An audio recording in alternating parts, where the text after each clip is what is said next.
चीज का मुझे और आभास हुआ, वो है यहाँ की आध्यात्मिकता, यहाँ की संस्कृति, यहाँ का दर्शन, यहाँ की सामाजिकता, और सबसे बड़ी बात हमारे चतुर्थ संप्रदाय की ये विभिन्नता, ये सुंदरता, और एक साथ मुझे ये मेरा समाज, ये मेरा समुदाय जो मुझे प्राप्त हुआ, इसके लिए मैं स्वयं को सौभाग्यशाली समझते हुए आप सभी लोगों को भगवान तुलसीदास जी ने लिखा है रामचरितमानस में कि सिया राम मैं सब जग जानी, करहूँ प्रणाम जोरी जोग पानी। ये हमारी संस्कृति की महती अनुकंपा है कि हम ईशावास्यमिदं सर्वम्, यानी कि ईश्वर सर्वत्र व्याप्त है, ईश्वर सर्वत्र व्याप्त है। और प्रहलाद जी ने भी यही कहा कि ईश्वर कहाँ नहीं है, तो हिरण्यकश्यप ने कहा था कि क्या इस कमरे में तेरा ईश्वर है, तो उन्होंने पूर्ण विश्वास से कहा हाँ इस कमरे में भी मेरा ईश्वर। और इसीलिए गीता भी कहता है, रामायण भी कहता है, भागवत भी कहता है, पुराण भी कहते हैं, हमारे समस्त शास्त्र कहते हैं ईशावास्यमिदं सर्वम् यतिष्ठदशांगुलम् सहस्रतीरे सा पुरुषः सहस्राक्षः सहस्रपाद सभूमिगुं सर्वतस्थितवाद यतिष्ठदशांगुलम्। अपितु नारायण का जो स्वरूप है वह ब्रह्मांड का स्वरूप है, उनका जो आकार है वह ब्रह्मांडमय आकार है, उसकी कोई गणना नहीं कर सकता है। ईश्वर की उत्पत्ति कब हुई इसको कोई नहीं बता सकता है, जग भी कोई नहीं बता सकता।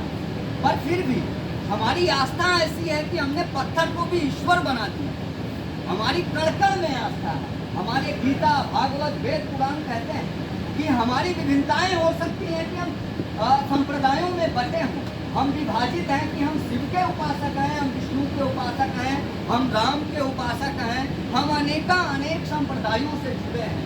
बावजूद इसके कि यदि हम मानव हैं तो तुलसीदास जी ने लिखा कि वो सभी सिया राममय है।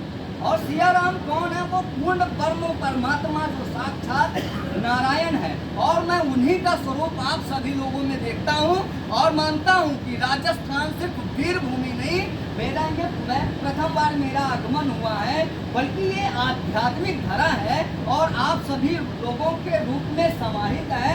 और पूरे राजस्थान सहित इसकी मैं पूरे भारत में जाती हूँ। और ये विभिन्नता है हमारे समाज की।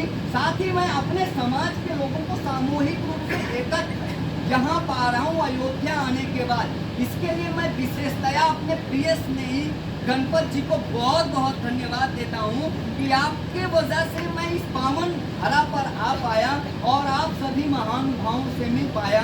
इसके लिए हृदय से मैं कृतज्ञता अर्पित करता हूँ, क्योंकि मानव रूप में इतने नर नारायण मुझे प्राप्त हुए हैं।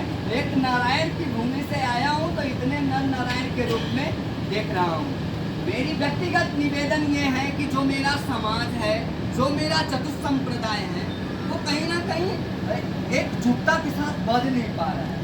उसमें गलतियां कहाँ से आ रही हैं, किस प्रकार से आ रही हैं, ये हम अपने बड़ों से हमें सोचना पड़ेगा। बावजूद इसके कि मेरी बहुत अल्पायु है और यहाँ बैठे लगभग लोग मेरे पिता तुल्य हैं। आप सभी लोगों की जो उम्र है वो मेरे पिता के समतुल्य उम्र है, लेकिन फिर भी क्योंकि मेरा संपूर्ण जीवन धर्म के लिए समर्पित है, अल्पायु में यानी कि मेरा उम्र 12 वर्ष था जब मेरे पूज्य गुरुदेव सदगुरुदेव भगवान श्री बोध नारायण दास जी महाराज अयोध्या श्री लीला बिहारी मंदिर पीठाधीश पर परम तपस्वी संत थे, जिन्होंने पैदल पूरे भारत का भ्रमण किया था 11 वर्ष, जो महेंद्र गिरी पर्वत जैसे जटिल पर्वतों पर चढ़े जहाँ भगवान परशुराम रहते हैं, जिन्होंने चारों धाम की यात्रा की। ऐसे पूज्य सदगुरुदेव भगवान का सानिध्य मुझे प्राप्त हुआ और मेरी अल्पायु में वो मुझे मेरे घर परिवार से लेकर अयोध्या आए। मेरी उम्र 12 वर्ष, तो मेरा पूरा जीवन मेरी धर्म,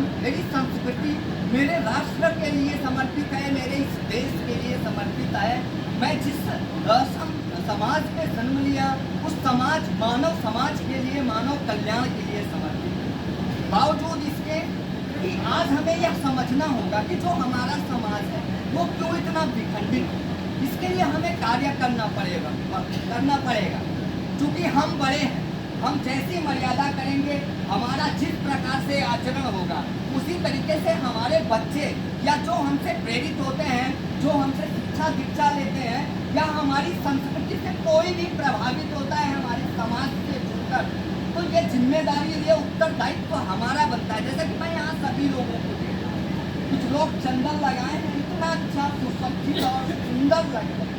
बाकियों को तो मैं ये भी नहीं कह बता पाऊँ कि ये वैष्णव है। आप लोग मिलते हैं मुझसे तो मुझे बोलते हैं कि मैं दिवाकराचार्य हूँ, मैं दिवाकर हूँ, मैं चतुर्थ संप्रदाय के किस संप्रदाय के, मैं रामानंदाचार्य के किस द्वारे से। बावजूद इसके कि आप किसी भी द्वारे के तब तक नहीं है जब तक आपके मस्तक पर सुंदर तिलक न मिला, ललाट पर चमक रहा हो, हाथ में कलावा ना हो, गले में तुलसी की माला ना हो, आपके परिधान यानी कि जो आपका वस्त्र भूषा भेष है वो भगवान से मिलता जुलता ना हो। आज जहाँ हमारे उपस्थित होने का कई उद्देश्य है। अभी मैं मेरे प्रिय स्नेही गणपत जी महाराज गणपत दास जी से मैं बता रहा हूँ कि हमारा पूरा जीवन एक दिन मृत्यु को समर्पित होने के लिए संघर्ष करते हैं। हम विस्तृत हैं, हम भूले हुए हैं, अहंकार में डूबे हैं। हमारा मैं, जो हमारा मैं है ना कि यानी मैं ये, मैं वो, ये हमें हमसे दूर कर दे, ये हमारे स्वतः के ज्ञान से भिन्न कर दे रहा है। यानी कि हम हैं क्या, हमारे परमात्मा का वास आखिर है कहाँ, ये हम भूल जाते हैं। क्योंकि हमें वैकुंठ की चिंता तो है कि हमें मरणोपरांत वैकुंठ जाना है, पर वो वैकुंठवासी जिसका नाम हृदय बिहारी है, तो हमें परमानंद की अनुभूति हमारे हृदय में विराजमान होकर हमको परमानंद की अनुभूति कराता है।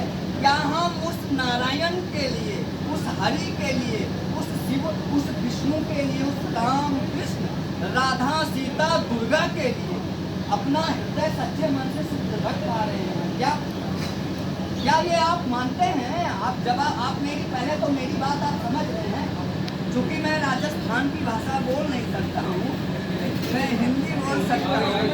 अभी मेरा जो राजस्थान में उम्र है वो मात्र 2 वर्ष की, वो 2 दिन की है।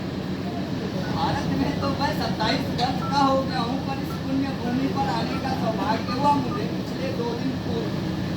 इसलिए मैं आपकी भाषा नहीं समझ पाता, पर हिंदी हमारी सामूहिक मिली जुली भाषा है जो पूरे देश में समझा जाना चाहता है।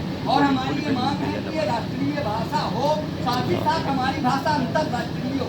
हम पिंगल भाषा, अंग्रेजी भाषा बोलने लगे, बताइए ये हमारा दुर्भाग्य है।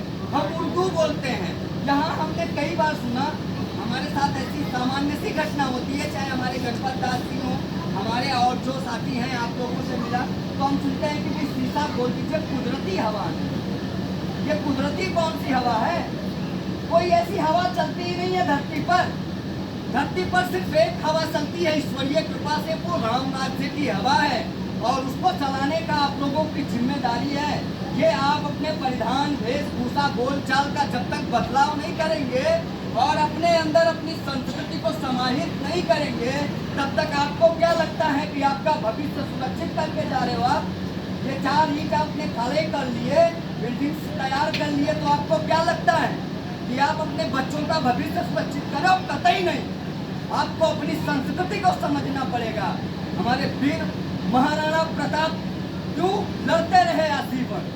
क्यों उन्होंने रोटी की घास की रोटी खाई? क्या संघर्ष रहा उनका?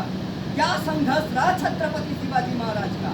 ऐसे लाखों राजाओं महाराजाओं का क्या संघर्ष रहा, जिसके लिए वो अपने प्राणों को आहूत करने के लिए तनिक नहीं चूके?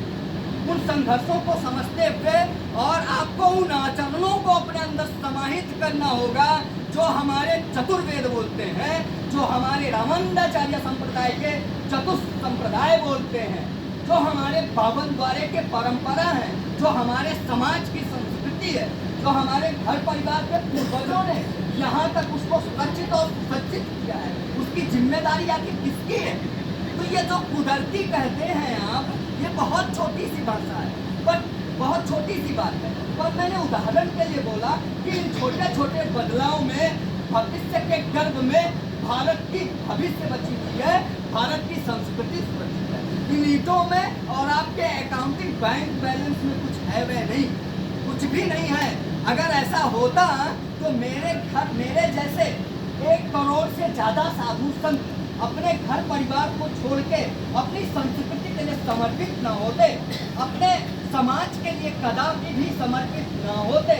आप जैसा कि समझ रहे हैं, ये मेरा सौभाग्य है कि मैं वैष्णव, साथ ही मेरा नाम दिवाकराचार्य है। एक रामानंदाचार्य जी के संप्रदाय, दिवाकर संप्रदाय के जो श्री पूज्य धर्म प्रचारक दिवाकराचार्य जी थे, जिस सौभाग्य से मेरा नाम है। और मेरे जैसे से करोड़ों साधु संत स्वयं को इस राष्ट्र पर समर्पित कर दिए, बिना भेदभाव के। यहाँ तक कि हम तो इतने सौहार्दीय हैं, दयालुता हमारे अंदर इतनी है कि हमने तो कभी किसी को मारकाट की बात की ही नहीं। हमारा तो संपूर्ण जीवन शांति को समर्पित रहा, और हमने हमेशा से सर्वधर्म समभाव की बात, सर्वे भवन्तु सुखिनः, सर्वे सन्तु निरामया, सर्वे भद्राणि पश्यन्तु मा कश्चित् दुःखभाग् भवेत्। हमने तो ये कहा कि धर्म की जय हो। धर्म अर्थात क्या? धारयेति इति धर्म, जो धारण करने सुयोग्य है। अर्थात ये नहीं कि आप किसी कुप्रथा को अपना लो और वो बोलो कि मेरा धर्म है। हिंसा कतई धर्म नहीं हो सकता है, पर अगर अहिंसा पर हिंसा बढ़ रही हो तो ऐसे लोगों को निर्दयता स्वीकार्य करते हुए, जैसे हमारे बांग्लादेश में हिंदुओं के साथ जो घटना घट रही है, अगर ऐसी घटना भारत में होती है अथवा मेरे पहचान के मेरे किसी भी सदस्य के साथ ऐसी घटना होती है, तो आवश्यक है, क्योंकि हमारे ईश्वर ने चतुर्वेद धारण किए, पुराणों को धारण किया,